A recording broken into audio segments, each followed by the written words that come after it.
Привет, друзья! С вами Макс, и вы на канале «Русский с Максом». Канал для тех, кто изучает русский.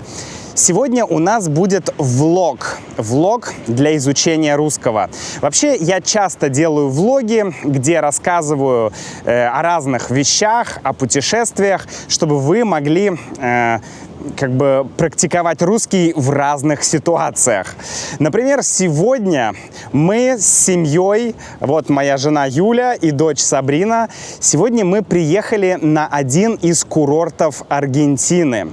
Это место, городок, называется Виша-Хесель. По-русски, наверное, Вилья-Хесель, наверное, как-то так. Это маленький городок, который находится недалеко от большого города Мар-дель-Плата. Здесь вы видите карту. И давайте посмотрим, как он выглядит и что здесь есть интересного. Сабрина, ты хочешь в ресторан? Да? А что ты будешь в ресторане делать? Что? Смотреть мультики? Нет, зайка, это так не работает, к сожалению. Действительно, вчера мы вечером ели... Это наш уже второй день в этом городке. Вчера вечером мы приехали, и вот... совсем поздно вечером мы ели в этом ресторане. Забавное место. Мы его выбрали на самом деле по рейтингу на Google картах, потому что рейтинг был хороший, но вот он оформлен в виде такого корабля. И внутри все посвящено корабельной тематике. То есть там какой-то компас есть, или компас, по-моему, моряки говорят компас. В общем, интересно, какие-то пираты, пушки. Но самое главное, что там была вкусная еда, реально вкусная, очень вкусная еда. Один из лучших ресторанов в Аргентине, на самом деле, где мы ели. Сабрина очень хочет ресторан. Сабрина не может пережить отсутствие ресторана. А все потому, что в ресторане мы ей иногда включаем мультики, чтобы можно было 10 минут спокойно поесть. Поэтому Сабрину интересует не столько еда, сколько мультики. Да, Сабрина? Вон, чувак говорит, сними мою машину. Сними, какая у меня тачка. И тачка действительно прикольная. Вот, посмотрите, так выглядит пляж сегодня. Сегодня почти нет людей. Вчера здесь везде были люди. Просто огромное количество людей было. Сегодня пляж фактически пустой. Конечно, это все потому, что сегодня пасмурно. И температура опустилась до 21 градуса. То есть, прохладно. Прохладно для людей, которые любят купаться, загорать и так далее. Но, честно говоря, нам так нравится больше. Меньше людей, океан. Мне кажется, в этом есть свое очарование. Я не очень люблю пляжи полные людей. Даже так, пляжи переполненные людьми. Мы приехали сюда всего на 3 дня, на 2 ночи. Просто решили вырваться из города, из Буэнос-Айреса, где мы живем. Сейчас начало марта, сегодня 8 марта, кстати. Я снимаю это видео 8 марта, друзья. В общем-то, да, в Международный женский день, как мы говорим в России. Однако в России сейчас этот праздник имеет несколько другое значение. Изначально это был праздник борьбы женщин за свои права, но постепенно он превратился просто в праздник, не знаю, когда женщинам дарят цветы, уступают, приглашают в кино и так далее. В общем, не знаю. Сейчас смысл этого праздника мне не очень ясен, но не будем об этом. Мы приехали всего на 2 ночи, на 3 дня. И дело в том, что в Буэнос-Айресе, в городе, а мы находимся в провинции Буэнос-Айрес. Этот городок находится в провинции Буэнос-Айрес. Так вот, в Буэнос-Айресе сейчас нереальная жара. И самое главное, влажность. Влажность примерно 80%. Температура плюс 30 градусов, иногда 33. Но ощущается такая температура с такой влажностью, как 40 градусов. То есть ты реально как будто находишься в бане. Ты выходишь на улицу, и ты мгновенно мокрый. Это отвратительное ощущение.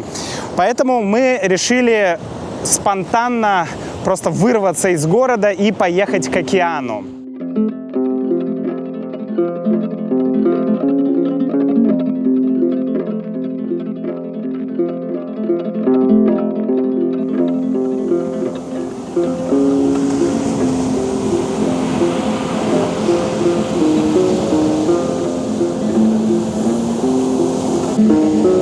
Вчера вечером, когда мы приехали, было ясно. Небо было ясным и безоблачным. Было плюс 30 градусов, жарко, но из-за океана, из-за ветра было прям кайфово. Было очень кайфово. И мы вчера купались в океане. Я удивился. Это Атлантический океан, друзья. Это Атлантика. И я удивился, что температура воды была очень комфортной. Чуть-чуть прохладная, но я люблю такую воду. И минут 20, наверное, я находился в воде. Супер было.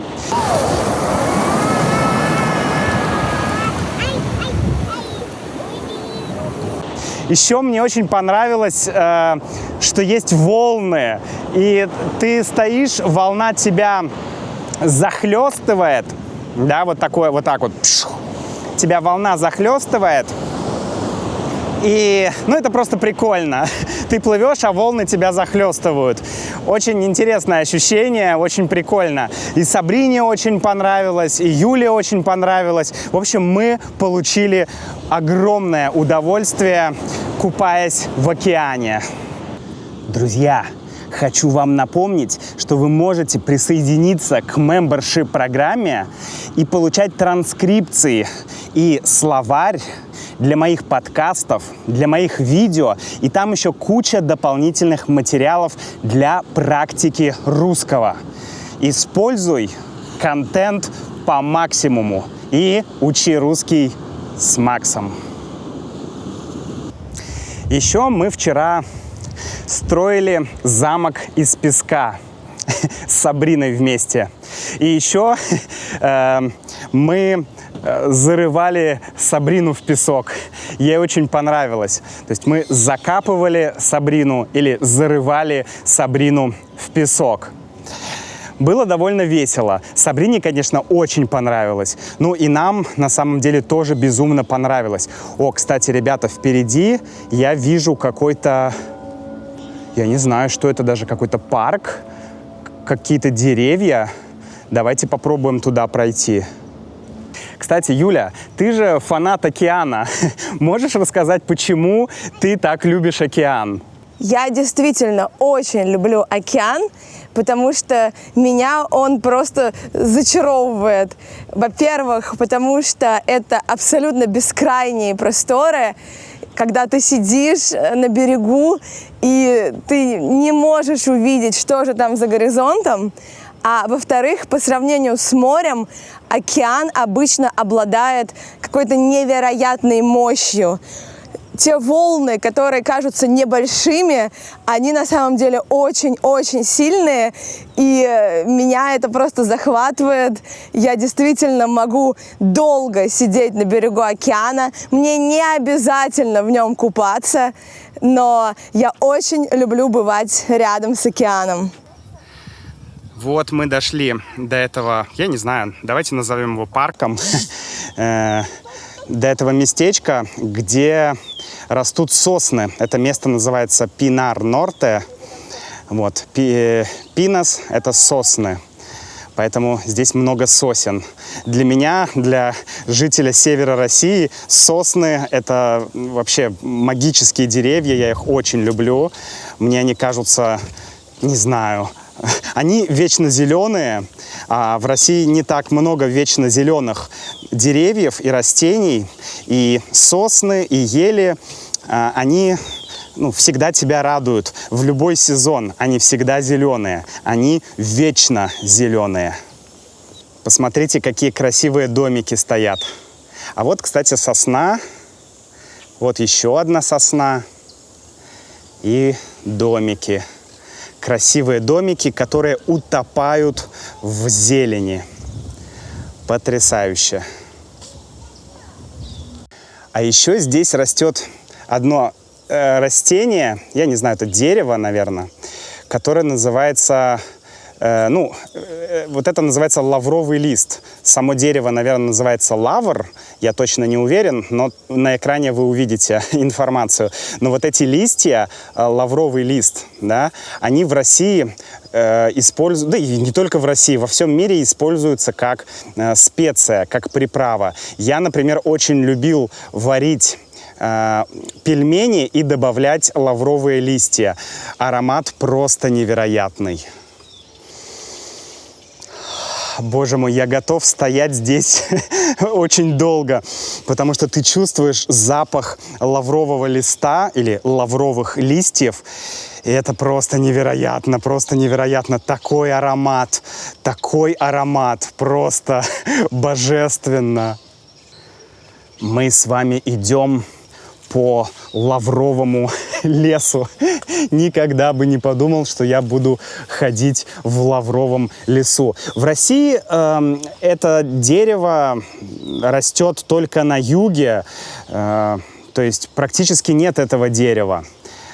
А здесь просто заросли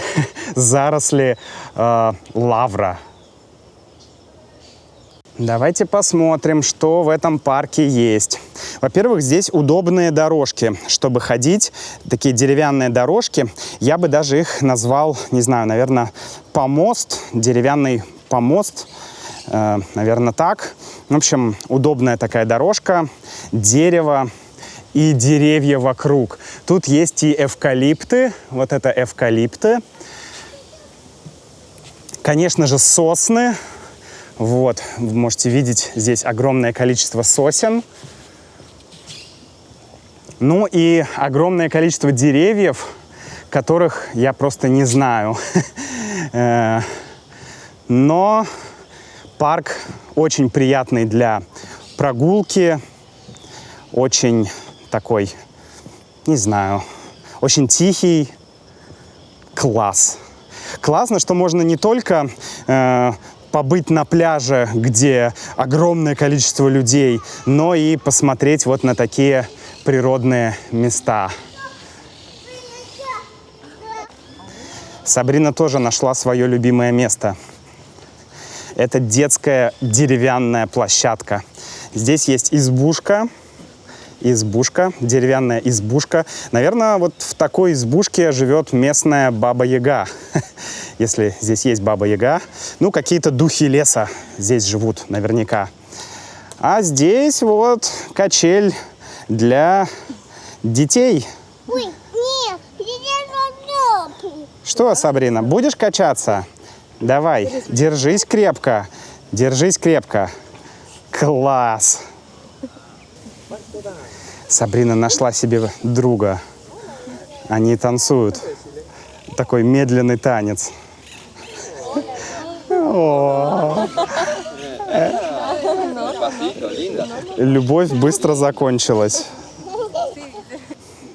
Вот карта этого парка, этого места. Ой, Мате, куда ушел Мате? Вот, здесь очень много всяких классных мест. Очень много классных мест. Есть даже музей. Я так понимаю, что музей находится прямо здесь. Но на самом деле мы туда не пойдем, потому что в музее с Сабриной сейчас будет сложно. Она хочет бегать. Но посмотрите на эти дорожки в лесу. Очень классно, очень классно. Мы так давно не были вот на природе среди леса. Это фантастика, ребята. Лес. Лес и лесные люди. Ой, лесной человек, подожди, не беги так быстро. Что это у тебя такое? Шишка. Еще шишка. И еще шишка. Сколько же здесь шишек? Просто невероятно, Сабрина. Тебе нужно собрать все шишки, но тогда не вырастут новые сосны, Сабрина. Нам придется оставить шишки здесь. Молодец. Еще шишка. Не знаю, видно вам или нет, но вот там впереди девушка обнимала сосну. Огромную сосну.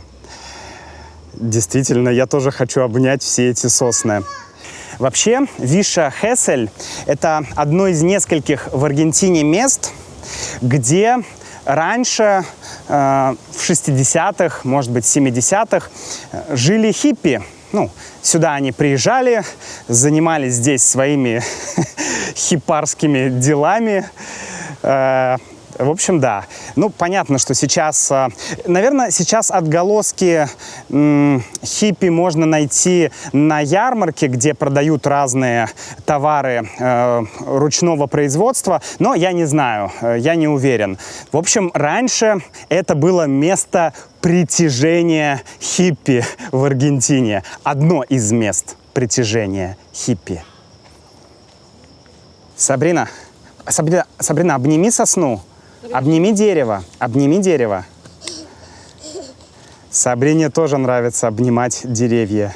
Главное, кору не ешь. Ой, мама! Вот эта дорога, где все ходят. А вот здесь маленькая тропинка, которая ведет непонятно куда. Может быть, в место, где все какают и писают. А может быть, в какое-то фантастическое место. Я думаю, что в фантастическое место. Вообще, я много раз говорил про свою эту философию сворачивать с крупных дорог.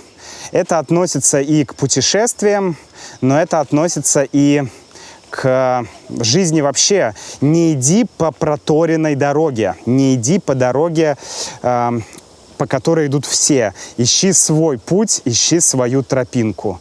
Вот так мы и живем. Сабрина пошла, например, искать свою собственную тропинку. Сабрина, 2 года уже пора искать собственный путь, правда? Путь! Где твой путь? Туда, Сабрина. Туда.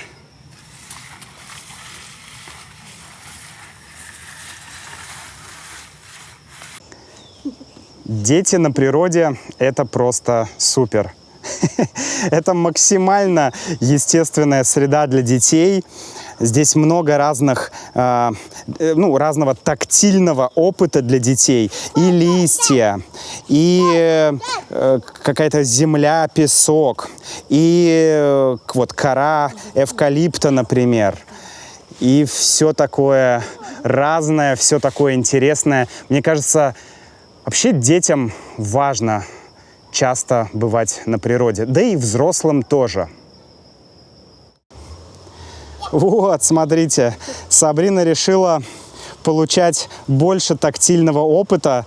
Она сама сняла свои сандали и пошла гулять без сандалий. Все.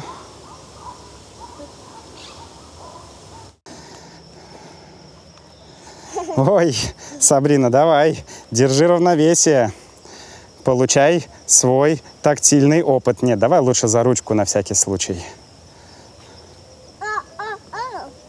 Вы когда-нибудь были в лесу из тростника? Ну, скорее, в зарослях тростника.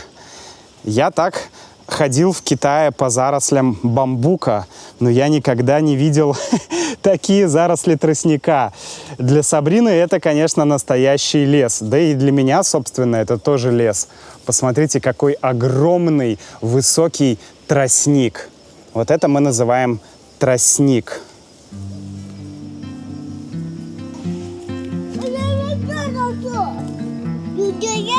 Сабрина, куда пойдем? Туда? Нет, да. Туда? Так а как мы? Вот туда? Ну, пойдем туда.